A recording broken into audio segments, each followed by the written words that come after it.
Hindi para sweet yung kuya mo sa'yo. Ako, sa totoo lang, pag nagkasal na tayo, pangarap ko din na nagpapatayo tayo ng restaurant kasi masarap kang magluto.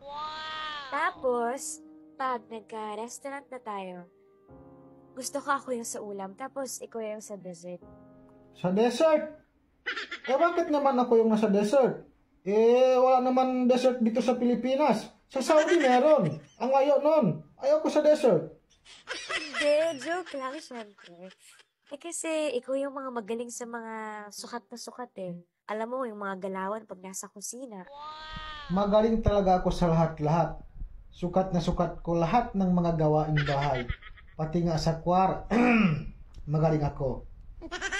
Sweet eh. Siyempre naman. Ang lambot-lambot ng ilong mo, mahal ko. Ang sarap pisilin, parang pansalaw. Pero